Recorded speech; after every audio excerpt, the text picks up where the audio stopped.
വയറുകൾ പർവ്വതം പോലെ വളർന്നു വലുതായി വരുന്നവരാരാ? ഒന്ന് കരഞ്ഞുകൊണ്ട് പറയുന്ന നബിയേ, വയറ്റിന്റെ അകത്ത് പാമ്പ് കിടക്കുന്ന, വയറ്റിന്റെ അകത്ത് തേള് കിടക്കുന്ന, വയറ്റിന്റെ അകത്ത് ജീവജാലങ്ങൾ കിടക്കുന്ന ആ ഒരവസ്ഥ ആർക്കാണ് നബിയേ? അല്ലാഹുവിന്റെ റസൂൽ പറഞ്ഞു കിടക്കുകയാ. ഹറാമായ പണം തിന്നവരാണ്, ഹറാമായ സ്വത്ത് തിന്നവരാണ്, പാവപ്പെട്ടവർക്ക് അർഹതപ്പെട്ടത് കൊടുക്കാതെ തിന്ന് വയറ് വീർപ്പിച്ചവനാണ്. എന്റെ പ്രിയമുള്ള ഉമ്മ, ചെമ്മൻകുഴിയിലെ പരിസരത്ത് ഏതെങ്കിലും ഒരു അനാഥക്കുട്ടി കരഞ്ഞു പോയാൽ ആ കണ്ണീരിന് സമാധാനം പറയാ. എന്റെ പ്രിയമുള്ളവരെ, നിങ്ങൾക്ക് അല്ലാഹുവിന്റെ കോടതിയുണ്ട്, മറക്കണ്ട.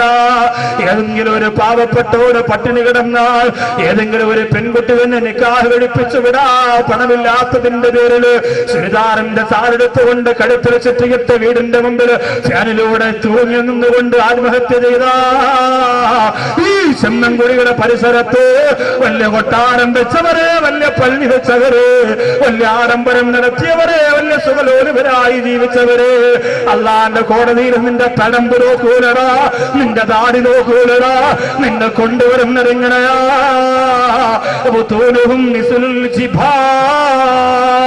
പർവ്വതം പോലെ വളർന്നു പോലെ വയറുമായി കൊണ്ടുവരികയാ. എന്നിട്ട് അതിന്റെ അകത്തേക്ക് പാമ്പുകളെയും തേളുകളെയും കുത്തി നിറയ്ക്കുകയാ. സഹോദരിമാരെ, ഭർത്താവിനോട് പറഞ്ഞറിയപ്പെട്ട സ്വത്ത് കൊടുക്കാ പറയടേ, പാവപ്പെട്ടവർക്ക് കൊടുക്കാനുള്ള സ്വത്ത് കൊടുക്കാ പറയടേ, സക്കാത്ത് കൊടുക്കാ പറയടേ.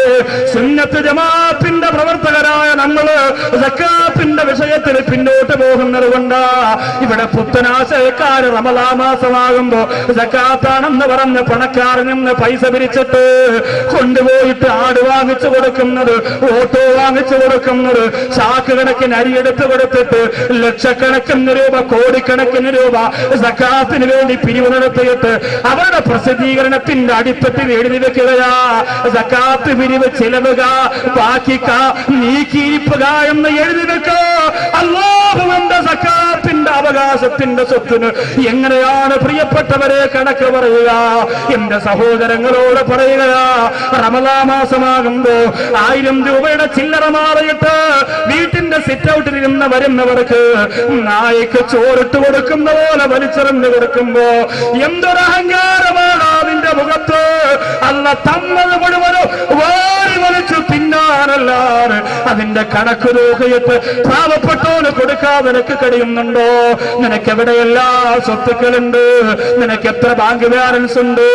സുബ്ഹാനല്ലാഹ്, അതിന്റെ കണക്കെടുത്ത് നോക്കിയാൽ ചെമ്മൻകുഴിയുടെ പരിസരത്ത് ഒരു പാവപ്പെട്ട മുസ്ലിമും പിന്നെ കരയേണ്ടി വരില്ല. ഒരു പള്ളിയുടെ സർട്ടിഫിക്കറ്റ് നമുക്ക് സീലടിച്ചു കൊടുക്കേണ്ടി വരില്ല.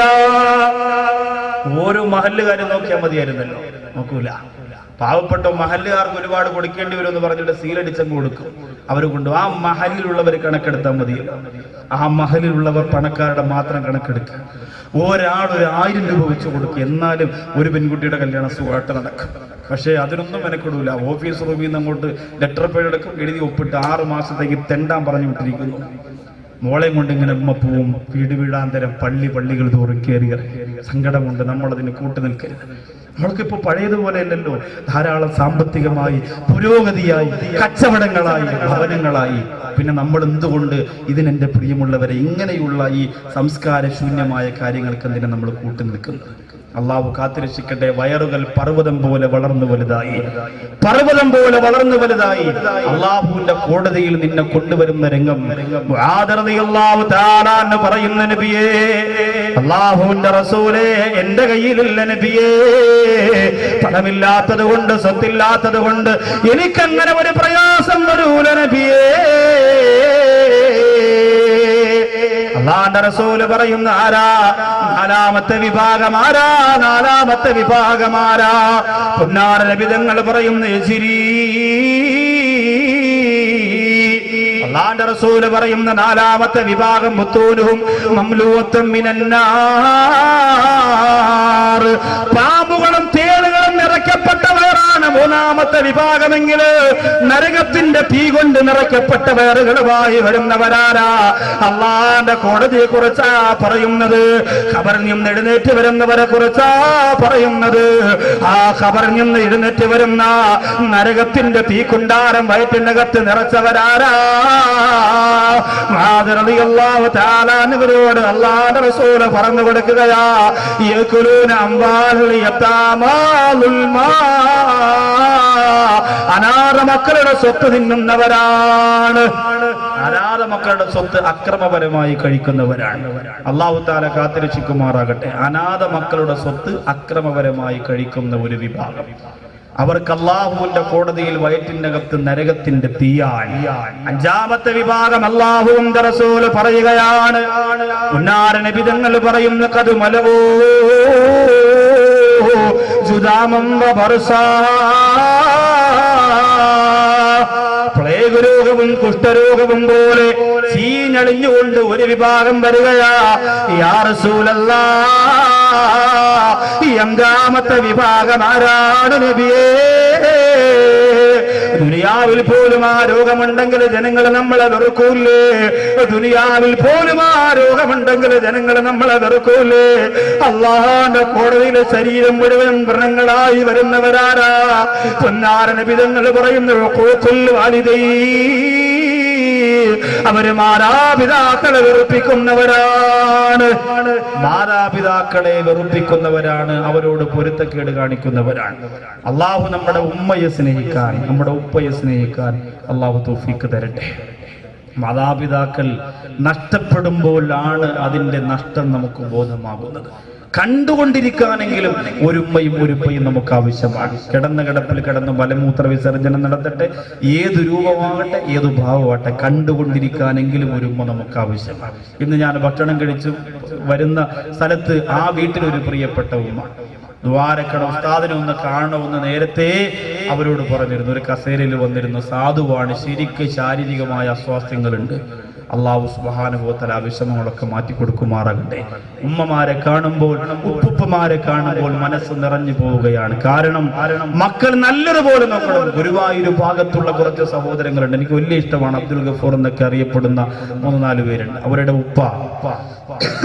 അവരുടെ ഉപ്പ വലിയൊരു രാഷ്ട്രീയ പ്രവർത്തകരൊക്കെ ആയിരുന്നു. വയസ്സായി അവസാനം വീട്ടിന്റെ അകത്ത് കിടന്നു മരണപ്പെടുന്ന സമയത്ത് ആ പ്രിയപ്പെട്ട മൂത്ത മകൻ പറയുന്നു, നമ്മുടെ ഉപ്പ മരണപ്പെട്ടപ്പോ നമുക്ക് വലിയ സങ്കടമായി. 3-4 വർഷം ഒരേ കിടപ്പായിരുന്നു. കിടപ്പിൽ കിടന്ന് മലമൂത്ര വിസർജനം നടത്തി, ശരീരമൊക്കെ പൊട്ടി.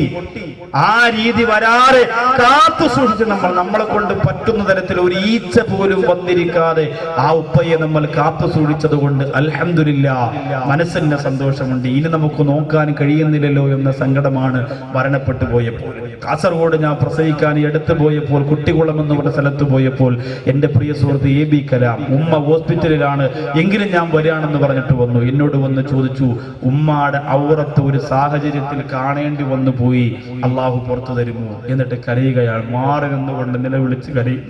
ആ സഹോദരൻ പറയുന്നു, പെമ്മക്കളുണ്ടായിരുന്നു ഉസ്താദെ, മരുമക്കളുണ്ടായിരുന്നു ഉസ്താദെ, ആരും വന്നില്ല. എൻ്റെ ഉമ്മ ഒരു ഭാഗം ഉമ്മാക്ക് തളർന്നു പോയി, നടക്കാൻ കഴിയുന്നില്ല, എഴുന്നേക്കാൻ കഴിയുന്നില്ല. ബാത്റൂമിൽ കൊണ്ടുപോകുന്നത് ഞാൻ ആ ജീവിതത്തിൽ ആദ്യമായി എൻ്റെ ഉമ്മാടെ ശരീരത്തിന്റെ നഗ്നതയിലേക്ക് ഞാൻ വെള്ളമൊഴിച്ച് കഴുകിക്കൊടുത്തപ്പോൾ എൻ്റെ മനസ്സ് പൊട്ടിപ്പോയി ഉസ്താദേ. അള്ളാഹു ഇങ്ങനെ ഒരു അവസ്ഥ നമുക്ക് തരാതിരിക്കട്ടെ എന്ന് പറഞ്ഞ് കരഞ്ഞ് ദുആ ചെയ്തിട്ട് ആ സഹോദരൻ പറയുന്നു, പിന്നെ ഒരു സമാധാനം എന്നത് എനിക്കത് ചെയ്യാനുള്ള ഭാഗ്യം കിട്ടിയല്ലോ എന്ന ടെൻഷനും വിഷമമൊക്കെ ഉണ്ടെങ്കിലും എൻ്റെ ഉമ്മാക്ക് വേണ്ടി ചെയ്തു കൊടുക്കാനുള്ള ഭാഗ്യം കിട്ടിയെങ്കിലോ. നിങ്ങൾ ചിന്തിച്ചു, എത്ര ദിവസമായി ഉമ്മയെ നിങ്ങളൊന്ന് കണ്ടിട്ട്, ഉമ്മാടെ അടുത്തൊന്ന് പോയിരുന്നിട്ട് ഒരു ആശ്വാസ വാക്ക് പറഞ്ഞിട്ട് എത്ര ദിവസമായി? ഉമ്മാടെ പൊരുത്തക്കേട് നിങ്ങൾക്കുണ്ടെങ്കിൽ അല്ലാഹുവിന്റെ റസൂൽ പറയുകയാണ്, പൊന്നാര നബി തങ്ങൾ പറയുകയാണ്, അവർ അല്ലാഹുവിന്റെ കോടതിയിലേക്ക് കടന്നു വരുന്നത് എങ്ങനെയാ? ശരീരം നിറച്ച് വ്രണങ്ങളായി കടന്നു വരികയാണ്. അല്ലാഹുവേ, ഞങ്ങളെ നീ ആ ഒരവസ്ഥയിലേക്ക് കൊണ്ടുവരല്ല അല്ലാഹ്.